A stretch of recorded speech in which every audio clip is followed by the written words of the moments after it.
Greetings, wild women, wise women, and witches, and it's that time again for the full moon forecast. Our next full moon, which is in November 2024, is in Taurus, and it's also called the beaver moon. Just wanted to kind of remember to touch on some of those native traditions, indigenous traditions of the beaver moon. And we live in a part of the world where you can see the impact of the beaver. It's especially cool. There's a trail not too far from here where if you head out in the spring, you can find all kinds of sticks that have been carved by beavers for the dams up in the Clinch River.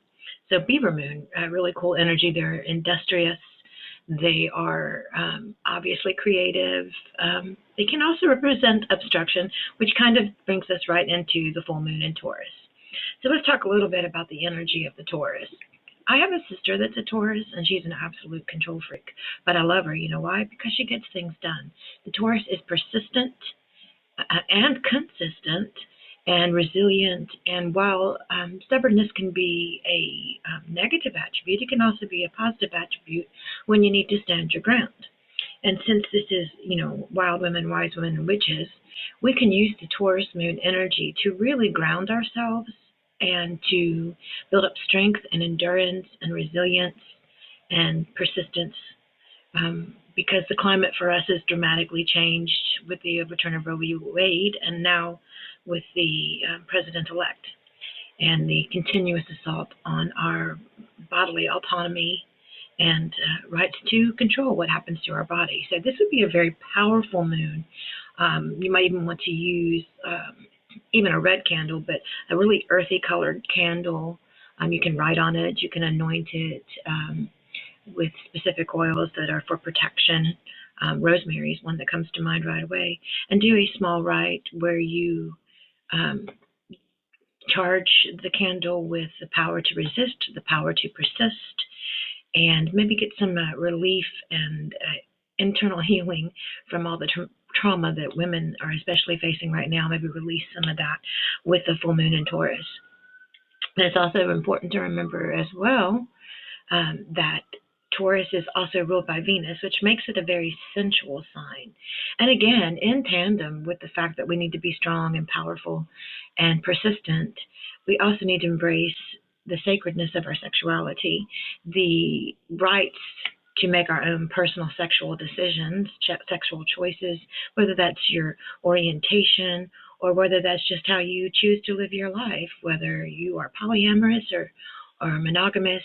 Our sexuality is sacred, and Taurus full moon is a good time to celebrate that. So you might want to use a candle for honoring your sacred sex, your sacred sexuality. You might want to invoke Aphrodite or Venus or Hathor or the myriad of love goddesses, Ishtar, Inanna. Those are all powerful goddesses that were confident in their sexuality, and they would make great goddesses to work with archetypes, collective energies to work with during this Taurus full moon. And also, another thing to consider with Taurus, similar to Cancer, but a little more organized and determined, is our sanctuary, our personal sanctuary. Taurus is like comfort, as part of the Venus energy. They like comfort. And so, what would be just as powerful on a full moon in Taurus is to have an evening with your girlfriends or have an evening with yourself where it's all just about comfort. Your comfort foods, your comfort drink, your comfort shows, your comfort activities, whatever those may be, even if it's, taking a nap. But the Taurus energy is also very much about that.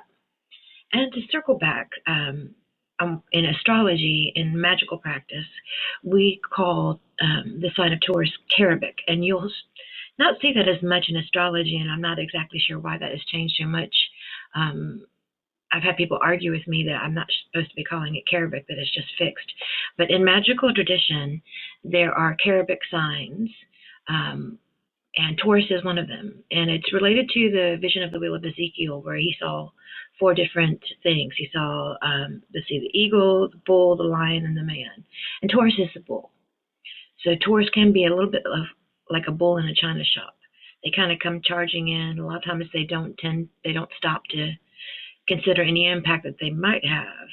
But it doesn't mean that bull can't get through the china shop without breaking a thing.